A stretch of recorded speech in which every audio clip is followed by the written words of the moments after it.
Hello friends, how are you?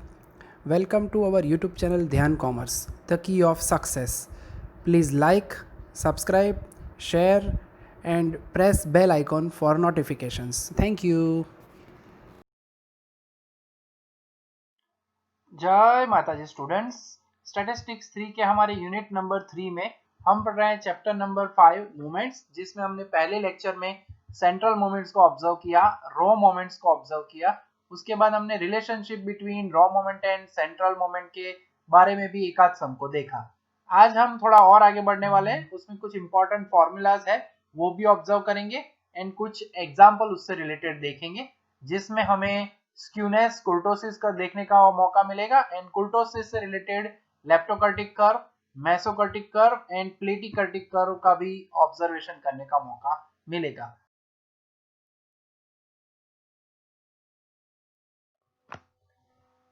तो अब हम ऑब्जर्व कर लेते हैं कुछ इंपॉर्टेंट फॉर्मूलाज जिससे रिलेटेड आज हमें उनको एग्जांपल में यूज भी करना है, जिसमें पहला है if mu dash is first raw moment about assumed mean A of a given frequency distribution, then x bar is equal to a plus mu1 dash, यानी a यानी assume mean का जो भी नंबर दिया जाए वो, and mu1 dash यानी first raw moment यानी मीन की ये हमारी फॉर्मूला रहेगी। सेकेंड नंबर जो है वो है the first central moment of any distribution is always zero, that is mu1 is equal to zero, जो कि हम कह चुके हैं sum of deviation from exact mean is always zero. Then the second central moment mu2 is the variance of the distribution, यानी कि mu2 को हम कहते हैं variance of the distribution, और अगर आपको स्टैंडर्ड डेविएशन चाहिए तो स्क्वायर रूट ऑफ वेरिएंस करने से यानी स्क्वायर रूट ऑफ mu2 करने से हमें मिल जाएगा स्टैंडर्ड डेविएशन। ठीक है, देन हम कह रहे हैं first four central moments are used to find out skewness and kurtosis of a distribution.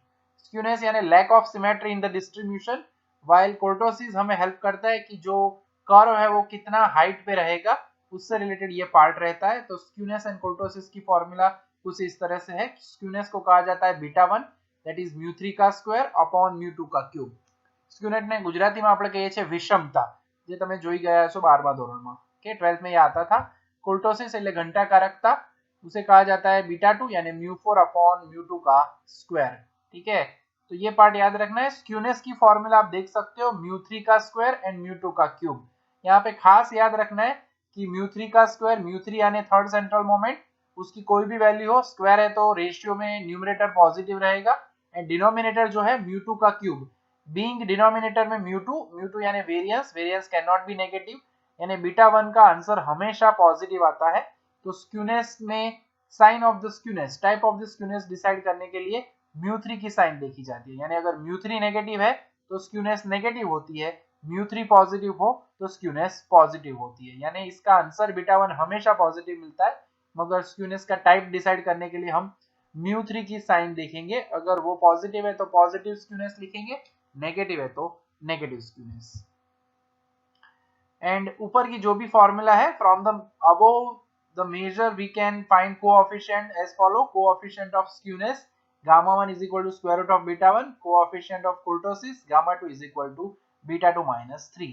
कुछ जगह पे गामा 1 कहते हैं, गामा 2 कहते हैं, कुछ प्रोफेसर्स गामा 1 गामा 2 कहते हैं। दोनों ही प्रोनाउंसिएशन अलग अलग एरियाज के हिसाब से डिफरेंटली लोग बोलते हैं। ठीक है, सो ये हमारे कुछ इंपॉर्टेंट चार पार्ट हुए, अभी और हमें आगे ऑब्जर्व कर।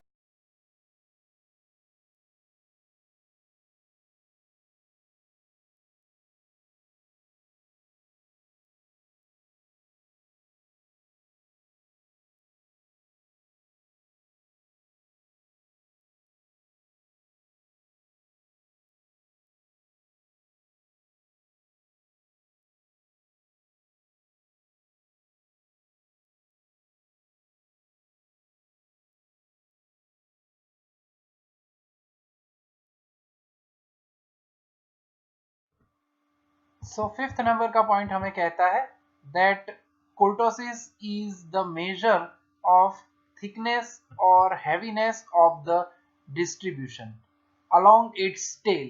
ठीक है, टेल के हिसाब से हम डिसाइड करते हैं। For studying the peak of distribution coefficient of कुर्टोसिस is used, और उसके लिहाज से हमारे पास तीन टाइप के कर्व है। पहला जो है वो कहा जाता है लेप्टोकर्टिक कर्व, जिसमें जो है बीटा 2 की वैल्यू ग्रेटर देन होती है, गामा 2 ग्रेटर देन 0, तो उस कर्व को कहा जाता है लेप्टोकर्टिक कर्व, जिसकी टेल ज्यादा लंबी होती है यानी ऊपर तक पहुंची हुई होती है।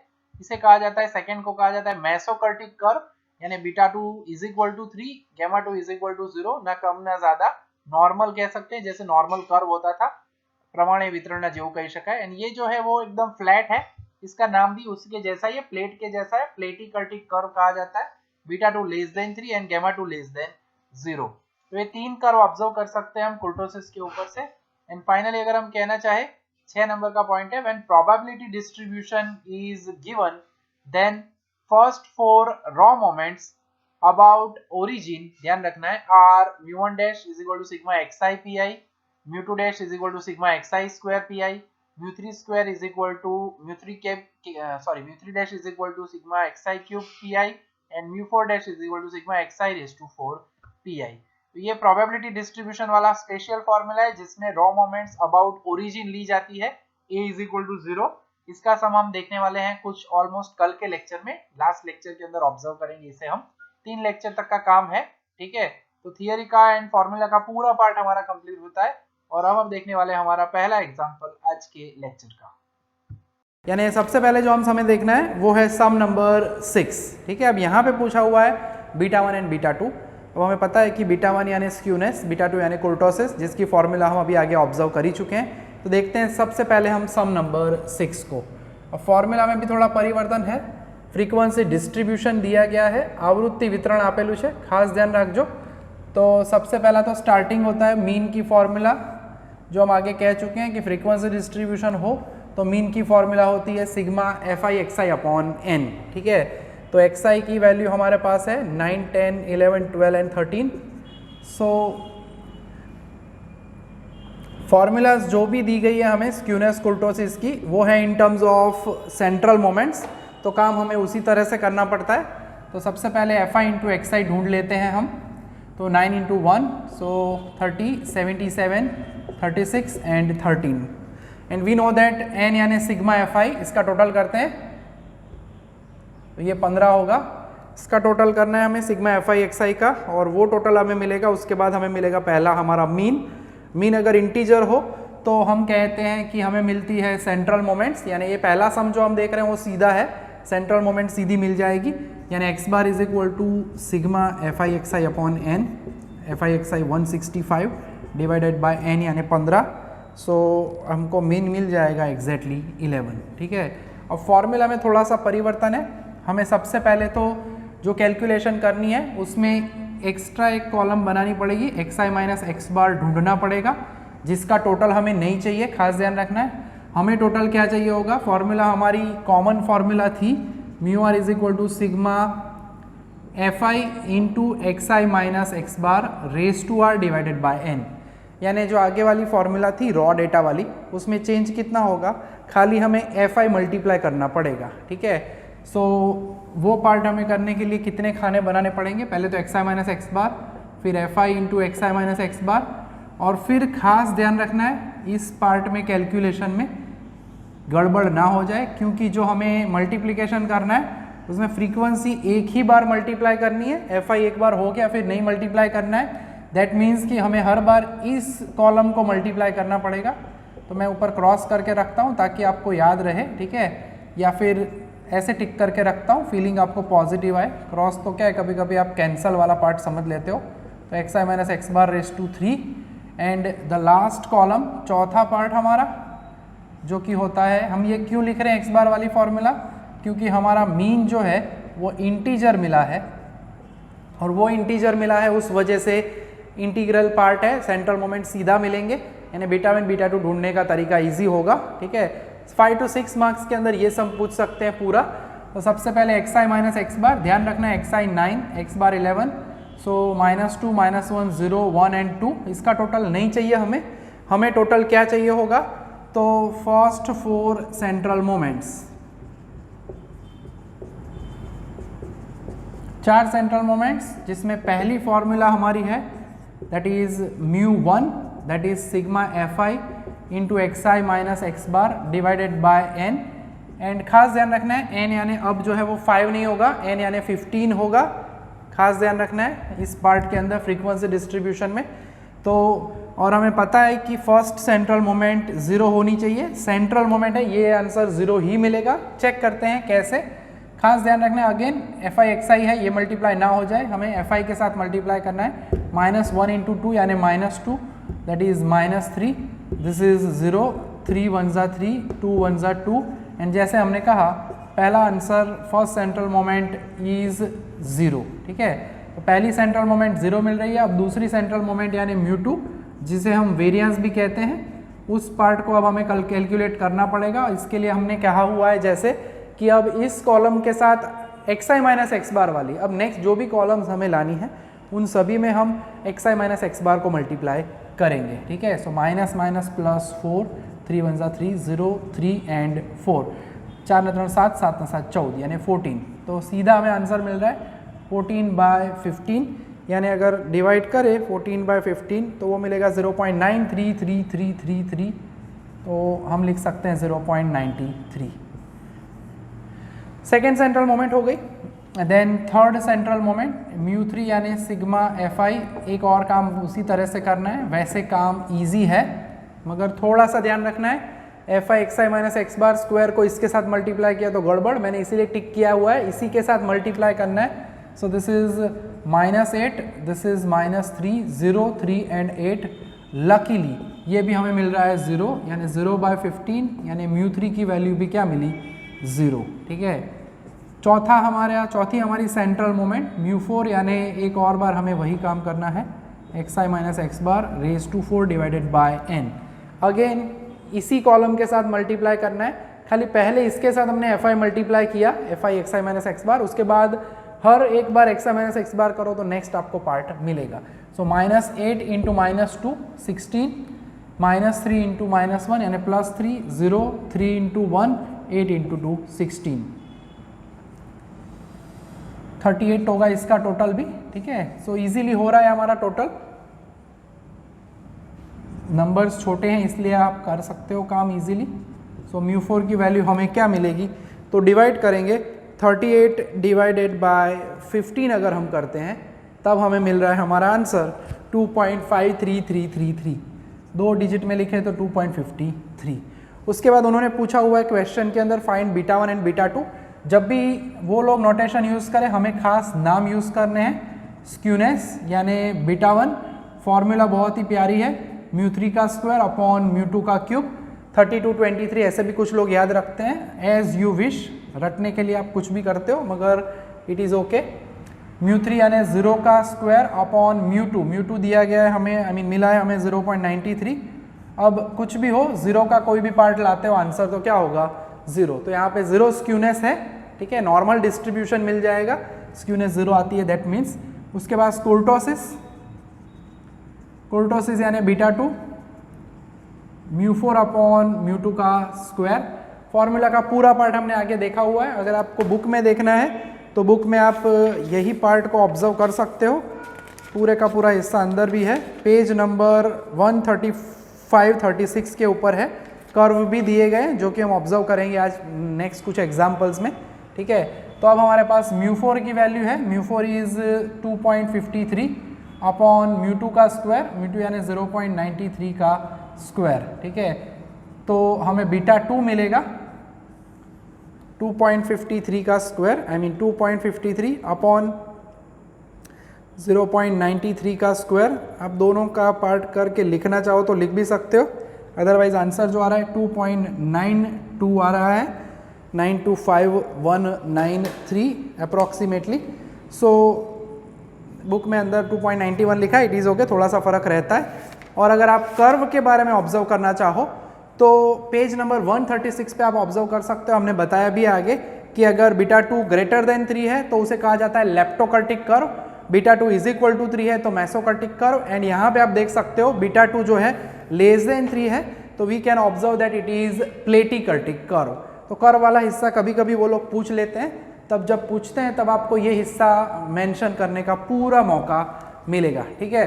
यानी अगर आपको यहाँ पे लिखना है फॉर योर इन्फॉर्मेशन तो मैं लिख सकता हूँ यहाँ पे आपको बताने के लिए खाली, क्योंकि अगर ज़रूरत पड़ी फ्यूचर में कहीं पे एग्जाम्पल्स में तो आप ये लिख सकते हो लेस देन 3 देयरफॉर प्लेटिकर्टिक कर्व, जो कि प्लेट जैसा उसका शेप होता है।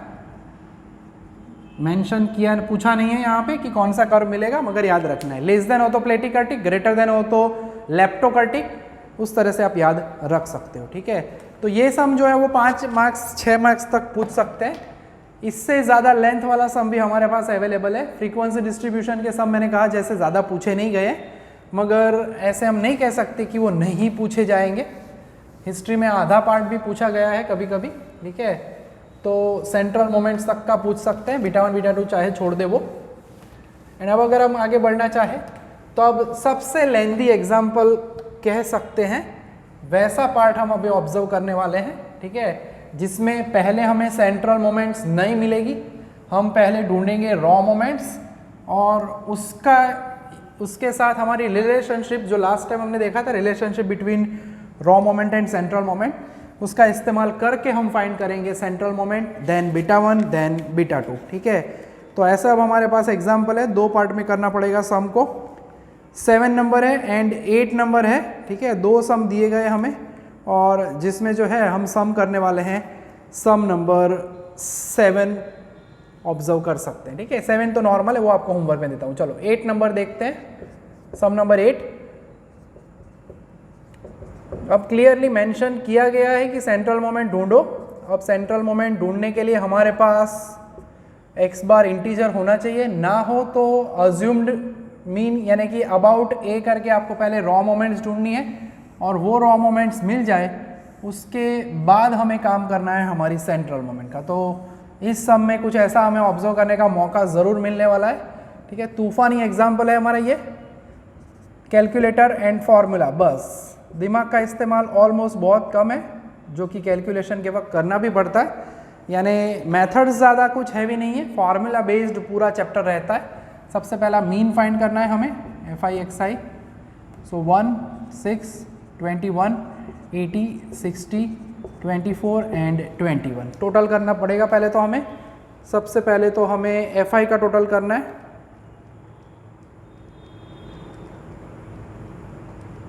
जो कि मिल रहा है हमें n = 50।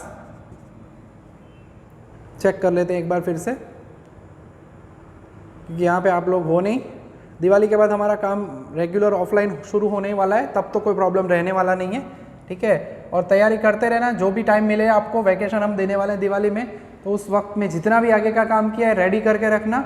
जैसे ही दिवाली के बाद हम आते हैं, टेस्ट का दौर शुरू होगा, क्योंकि हमारे 2 यूनिट्स का टेस्ट हम 2 यूनिट मर्ज करके 35 मार्क्स का टेस्ट अरेंज करेंगे, मगर आप जब आते हो प्रॉपर डेट देंगे, बाद में शुरू करेंगे, ठीक है। अब FI XI करना है 1 + 6 एंड उसी तरह से मैं टोटल कर रहा हूँ।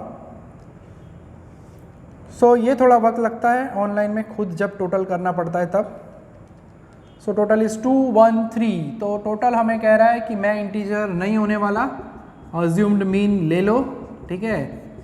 सो कहानी में ट्विस्ट है, कॉम्बो एंड जम्बो एग्जाम्पल हमारा है ये। 213 डिवाइडेड बाय 50, सो 4.26, ठीक है। तो एग्जैक्ट मीन नहीं मिल रहा है, तो हमें सबसे पहले तो अराउंड 4.26 यानी मैं 4 लेने वाला हूँ। तो कंसिडर करेंगे हम, कंसिडर A = 4, अज्यूम्ड मीन कह सकते हैं, अज्यूम वैल्यू। तो हम कहने वाले हैं फर्स्ट 4 रॉ मोमेंट्स, हमें पहले मिलने वाली है रॉ मोमेंट्स अबाउट A = 4, ठीक है। तो 4 रॉ मोमेंट्स के बारे में अब ऑब्जर्व करने वाले हैं। तो सबसे पहला है μ1 कहेंगे, सिग्मा FI, फ़र्क कितना, खाली x बार की जगह पे हम लिखते हैं A डिवाइडेड बाय n, ठीक है। तो बाकी कोई कष्ट है नहीं, सेम वैसा ही टास्क है जैसा हम आगे भी करते आ रहे हैं। तो अब सबसे पहले मुझे फाइंड करना पड़ेगा XI - A, और A की जगह पे वैल्यू है 4, यानी 1 - 4 - 3, 4 - 2, 4 यानी -1, 0 1 2 3। प्लस करने की ज़रूरत नहीं है, हमें चाहिए FI × XI - A। जैसे हमने आगे टिक किया था, ये हमें कॉलम हेल्प करेगी पहला ये पार्ट करने के बाद। तो FI × XI - A, so this is -3, this is -6 -7। आप अपने आप भी चेक कर लेना, जब ये मैं लिख लेता हूँ तब। 0 12 4 2 8 3 3 9। अपने कैलकुलेटर में इसका टोटल आप भी चेक कर सकते हैं। सो 12 8 20 29 29 माइनस जो है वो वैल्यूज़ हम करते हैं तो हमें मिलता है हिमेश आई मीन 13, ठीक है 13 मिल रहा है हमें इसका टोटल। सो 13 डिवाइडेड बाय 50 यानी पहली रॉ मोमेंट हमें मिलने वाली है 13 बाय 26 यानी 13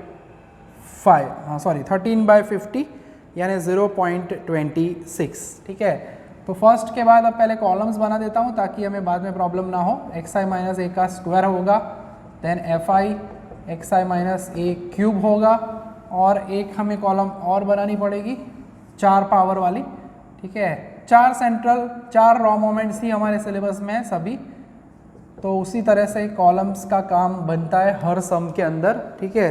तो अब आगे बढ़ते हैं। अब हमें याद रखना है कि जो भी कॉलम मिलती है उसे हम इस टिक की हुई यानी xi माइनस ए से मल्टीप्लाई करेंगे, क्योंकि पावर खाली बढ़ती है xi माइनस ए की। So this is minus minus plus 9 7 0 12 27, ठीक है। सो अल्टीमेटली अब इसका हम टोटल कर लेते हैं। सो वो टोटल हमें ले जाएगा हमारे आंसर की तरफ। So that is 83।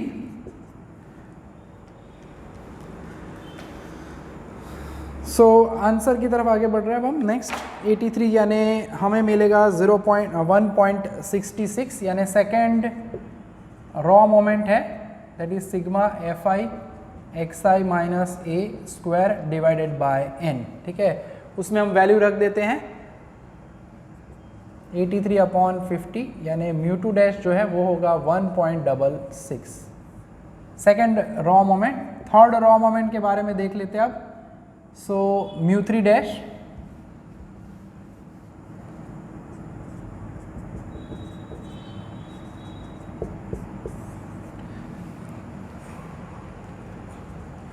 So third calculation μ3 dash sigma fi xi minus A का क्यूब डिवाइडेड बाय n, ठीक है।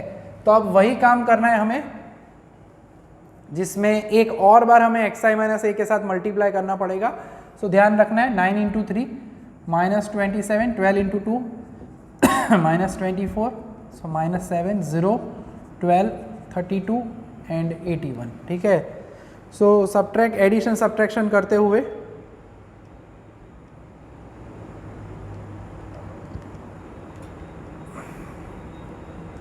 सो टोटल मिल रहा है हमें 67, ठीक है। एक बार फिर से चेक कर लेता हूँ मैं, ताकि स्टार्टिंग खास ध्यान रखनी है, स्टार्टिंग गड़बड़ वाली होगी तो अंत तो नेचुरली गड़बड़ वाला ही होगा।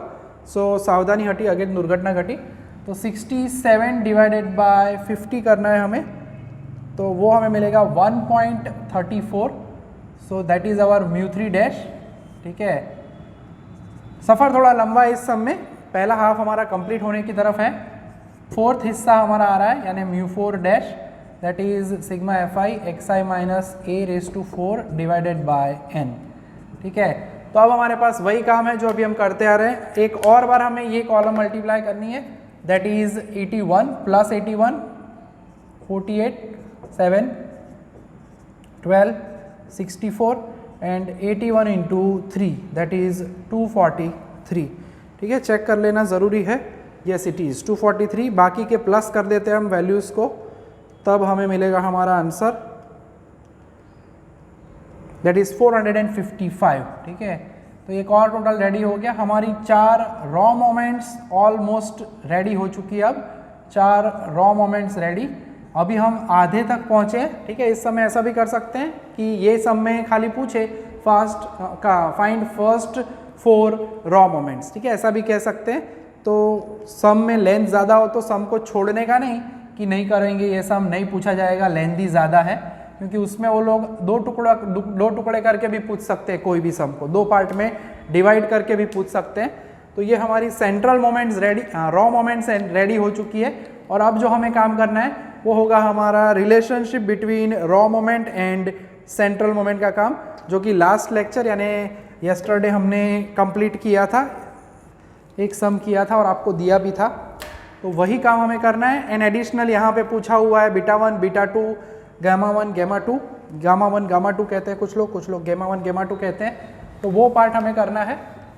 सो 4 वैल्यूज़ मैं पहले हटा दूंगा तो मुझे पता नहीं चलेगा, इसलिए मैं उसे साइड में लिख देता हूँ।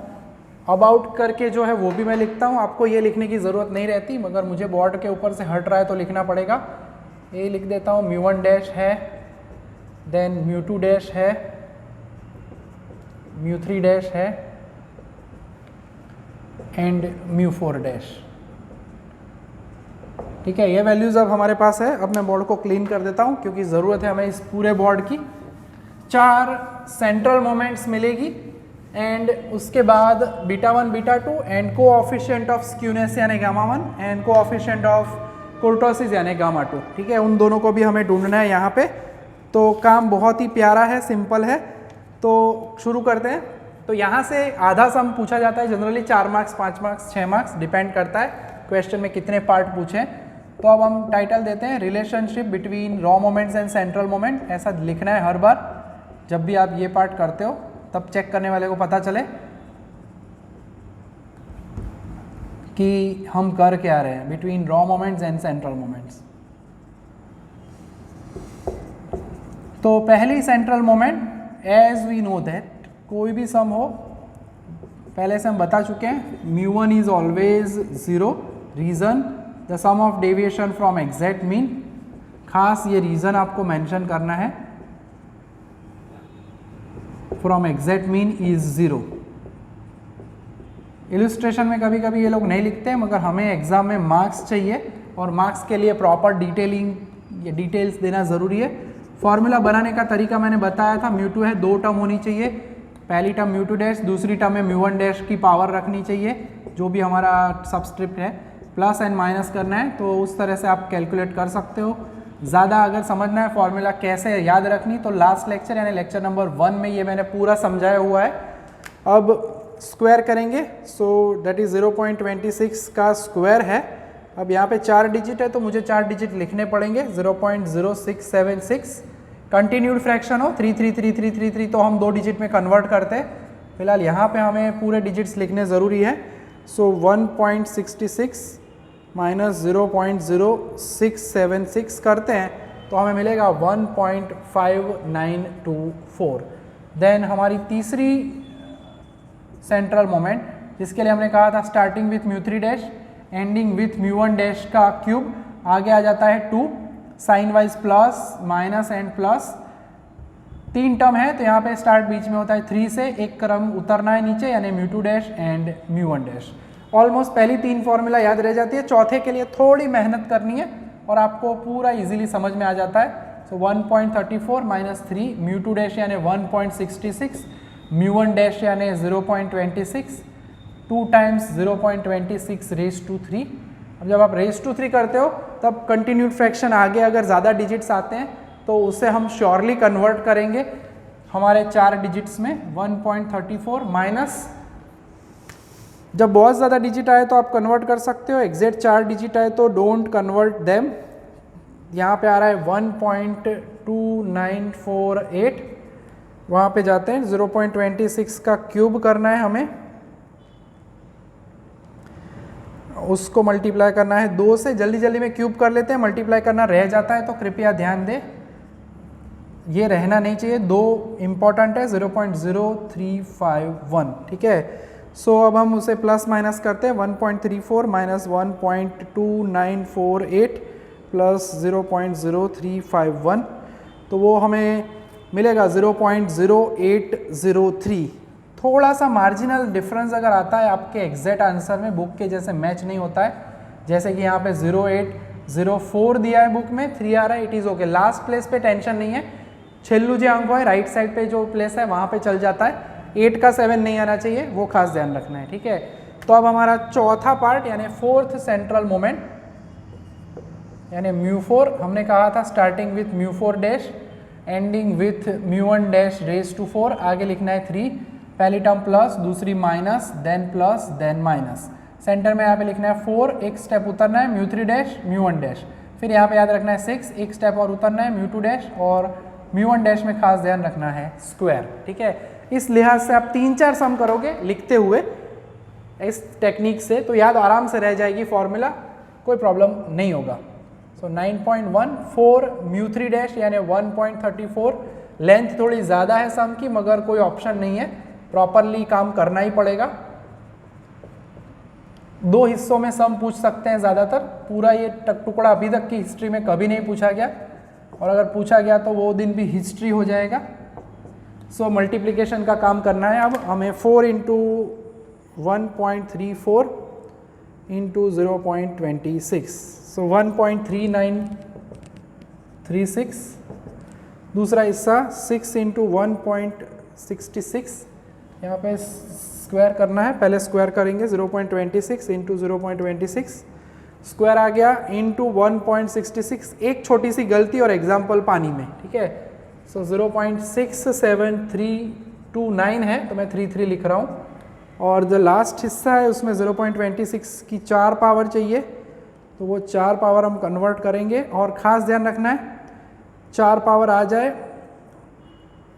उसके बाद 3 से मल्टीप्लाई करना नहीं भूलते, ठीक है। सो 3 से मल्टीप्लाई करने के बाद हमें मिलेगा 0.0137, ठीक है। अब पूरा हिस्सा ऑलमोस्ट रेडी हो चुका है हमारा, ठीक है। और अब चौथा पार्ट हम लेने की तरफ जा रहे हैं आगे कैलकुलेशन में।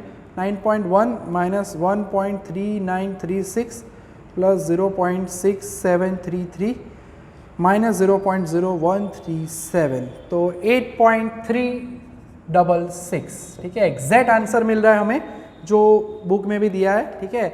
थोड़ा सा मैंने कहा है जैसे लास्ट प्लेस पे फ़र्क पड़े तो चिंता करने की ज़रूरत नहीं है। और अब हम कैलकुलेट करने वाले हैं हमारे 4 हिस्से। पहले होगा स्क्यूनेस यानी बीटा 1, दैट इज म्यू 3 का स्क्वायर अपॉन म्यू 2 का क्यूब। अब स्क्यूनेस में जैसे कि अभी हम आगे ऑब्जर्व कर ही चुके हैं, अगर म्यू 3 की वैल्यू पॉजिटिव है तो कहा जाता है पॉजिटिव स्क्यूनेस, म्यू 3 की वैल्यू नेगेटिव है तो कहा जाता है नेगेटिव स्क्यूनेस, क्योंकि बीटा 1 का आंसर हमेशा पॉजिटिव रहेगा। रीजन म्यू 2 है वेरिएंस, वो कभी नेगेटिव नहीं होता, यानी नीचे क्यूब पॉजिटिव रहेगा। म्यू 3 का square, square is always positive, यानी म्यू 3 माइनस है तो भी प्लस आंसर आएगा बीटा 1 का, म्यू 3 प्लस है तो भी आंसर आएगा बीटा 1 का answer plus. So in either case हमें अगर साइन डिसाइड करनी है कि डिस्ट्रीब्यूशन पॉजिटिवली स्क्यूड है या नेगेटिवली, तो वो साइन हमारी म्यू 3 के ऊपर से डिसाइड होती है, ये हम आगे कह ही चुके हैं। तो खास ध्यान रखना है, म्यू 3 0.0803 का स्क्वायर करना है, एंड नीचे म्यू 2 यानी 1.5924 का स्क्वायर करेंगे हम, क्यूब करेंगे हम। सो 0.0803 का स्क्वायर करेंगे,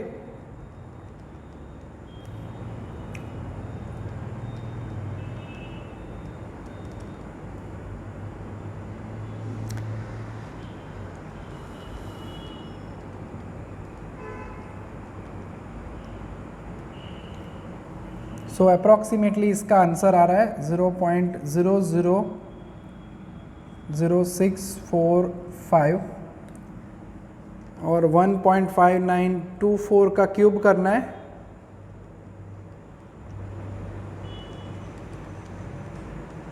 तो ये हमें मिल रहा है 4.0379, ठीक है। आप सीधा भी कर सकते हो, आंसर जो भी लाना है वो अप्रॉक्सीमेटली हम कह सकते हैं सीधा आंसर इसका। सो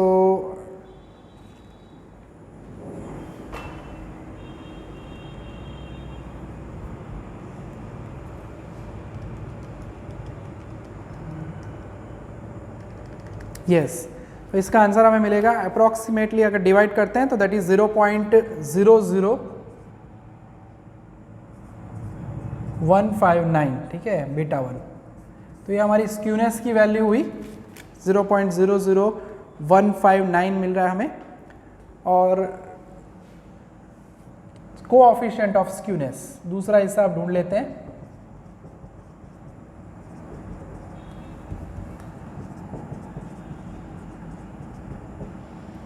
जिसे हम गामा 1 कहते हैं, that is square root of beta 1, that is इसका स्क्वायर रूट करेंगे 00159। वैसे अप्रॉक्सीमेटली 0.016 है, 16 दिया हुआ है बुक के अंदर, तो अप्रॉक्सीमेटली अगर हम कहते हैं 159 का स्क्वायर रूट निकालेंगे तो इट इज़ 0.04, ठीक है। तो वैसे आंसर ऑलमोस्ट सेम ही आ रहा है। इसका स्क्वायर रूट निकालेंगे, 398 है यानी अप्रॉक्सीमेटली 4 कह सकते हैं, ठीक है। 39 लिखोगे तो भी चलेगा।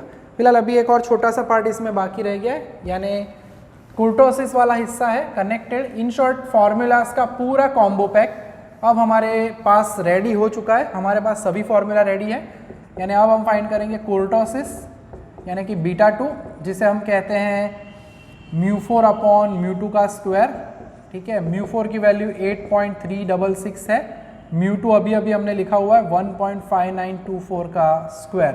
सो 8.366 अपॉन 1.5924। वैसे आप सीधा स्क्वायर करके डिवाइड करके सीधा आंसर लिखोगे तो भी चलेगा, मगर लिख रहे हैं तो लिख रहे हैं 5357। सो बीटा 2 की वैल्यू हमें मिल रही है, so that is 8.366 divided by 2.5357, so that is 3.2992 approximately हम कह सकते हैं 2993 आ रहा है। और इसे हम माइनस करेंगे, ठीक है।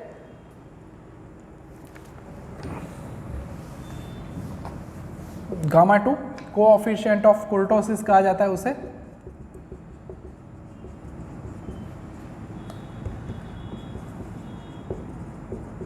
फॉर्मूला है gamma 2 is equal to beta 2 minus 3, ठीक है। यानी 3.2993 माइनस 3 करते हैं हम, 0.2993 मिल रहा है, और उन्होंने शायद 0.3 दिया हुआ है, ठीक है। तो थोड़ा सा ये फ़र्क रहता है, 3.3 यहाँ पे 3.3 कंसिडर किया है। तो उस हिसाब से आंसर तो वैसे बुक में होगा, एग्ज़ाम में तो होता नहीं है। तो आपको कैलकुलेशन जो करनी है वो अपने हिसाब से ही करनी पड़ेगी। हमारे हिसाब से कैलकुलेटर में जो है वही लिखना है, लास्ट आंसर तो हम डिसाइड करते हैं, ठीक है। 4 डिजिट लिखना है जनरली, तो प्रॉब्लम नहीं होता है, ठीक है। तो ये हमारा बहुत ही लेंथ वाइज हैवी सम था। कॉन्सेप्ट वाइज यहाँ पे आपको इसे 2 टुकड़ों में देखना है। पहला टुकड़ा जिसमें हमने रॉ मोमेंट्स ढूंढी पार्ट 1, दूसरा टुकड़ा रॉ मोमेंट में से सेंट्रल मोमेंट, और उसके बाद जो हमने ढूंढा beta 1, beta 2, gamma 1 and gamma 2, ठीक है। तो इतना पार्ट होता है हमारा, ठीक है। तो लेक्चर के लिए आज के लेक्चर में इतना रखने वाले हम काम, ज़्यादा हैवी नहीं करना है वर्क। होमवर्क में ज़रूर आपको मिलेगा काम, तो आप होमवर्क में करोगे सम नंबर 7 करना है आपको कंप्लीट, ठीक है। उसके अलावा रॉ मोमेंट सेंट्रल मोमेंट वाला पार्ट जो मैंने आपको समझाया हुआ है आगे, अब आप उसका इस्तेमाल करके 12 नंबर यानी जो सेकेंड हाफ देखा हमने, ए दिया गया था, 12 नंबर में देख सकते हो आप। उन्होंने बोला है the first 4 raw moments of a distribution are 1, 4, 10 and 46 respectively. तो आपको वो उसके ऊपर से बीटा 1 बीटा 2 ढूंढना है, पूरा लास्ट सेक्शन, ठीक है। जो अभी हमने आधा पार्ट किया सम नंबर 8 का, वो पूरा आपको करना है, ठीक है। तो प्रैक्टिस करोगे उस टाइप के फॉर्मूला की तो आपका काम बहुत ही आसान ईजी हो जाएगा, ठीक है। एंड उसके अलावा अगर एक आपको और सम देना है तो सम नंबर हम देखेंगे घर पे 19, ठीक है। यानी छोटे छोटे सम्स हैं, ज़्यादा बड़े सम है नहीं। तो प्रैक्टिस में ज़्यादातर यही टाइप के रॉ मोमेंट्स दिए जाए, रिलेशनशिप यूज़ करने वाले सम हमें ऑलमोस्ट 10 से लेके अंत तक बहुत सारे एग्जाम्पल्स दिखेंगे, तो वो सब हमें करने होंगे, ठीक है। धीरे धीरे आपको सम दूंगा। लेक्चर में टॉपिक में अब ज़्यादा कॉन्सेप्ट वाला कुछ बाकी नहीं है, छोटे छोटे पार्ट से रिलेटेड ही चैप्टर है ये, जिसमें मेजर पार्ट 2 ही लेक्चर में कवर हो चुका है। कल के एग्जाम्पल में अब 9 नंबर का एक प्रोबेबिलिटी डिस्ट्रीब्यूशन वाला पार्ट है, उसकी फॉर्मूला भी हम देख चुके हैं आज, उससे रिलेटेड एग्जाम्पल्स को हम ऑब्जर्व करेंगे, ठीक है। और फिर एक आध 2 रिलेशनशिप वाले सम जो है सेंट्रल मोमेंट रॉ मोमेंट वाले, वो देखेंगे एंड कंप्लीट करेंगे हम हमारे इस चैप्टर को भी, ठीक है। छोटा सा चैप्टर है कॉन्सेप्चुअली। इलुस्ट्रेशन नंबर 10 एंड 11 है, वो भी आप ऑब्जर्व कर सकते हो, ठीक है। इलुस्ट्रेशन नंबर 10, 11 तो वो मैं आपको कल दूंगा होमवर्क में, बहुत इंपॉर्टेंट है मोस्ट टाइम पे, ठीक है। तो आज के लेक्चर में हम यहाँ तक का काम करने वाले हैं, 3 सम। कल सैटरडे है, ठीक है। लास्ट लेक्चर होगा हमारा स्टैटिस्टिक्स का दिवाली के पहले, फिर उसके बाद हम मंडे ट्यूसडे वेडनेसडे को तो आपका अकाउंटेंसी का जो होता है मंडे वेडनेसडे वो लेक्चर उसी तरह से रहेगा। अगर नेक्स्ट उसके बाद थर्सडे फ्राइडे सैटरडे नहीं होगा, दिवाली का वीक होने वाला है स्टार्ट, ठीक है। तो दिवाली में सेफली आपको पटाखे जलाने होंगे, ठीक है। तो वो भी बात हम करने ही वाले हैं। तो यहाँ तक रखने वाले हैं आज के लेक्चर में। टेक्निकली कहीं पे भी डाउट लग रहा है तो फ़ोन करके पूछो, ज़्यादातर SY में 2-3 बच्चों के अलावा किसी को डाउट नहीं आ रहा है, दैट मीन्स हम समझ सकते हैं कि आपको या तो समझ में आ रहा है या आप ट्राई नहीं कर रहे। होमवर्क सभी का ऑलमोस्ट आ रहा है, कुछ 2-3% बच्चे हैं जिनका मंगवाना पड़ता है तब आता है, तो प्लीज़ रेगुलर रहो। लास्ट अब 2-3 दिन का ही आपको होमवर्क का काम करना है, मैक्सिमम 4 लेक्चर का। फिर रेगुलर में हम यहीं पे क्लास में मिलेंगे, तो फीलिंग हमेशा से अच्छी आती ही है। ठीक है, जय माता जी, थैंक यू।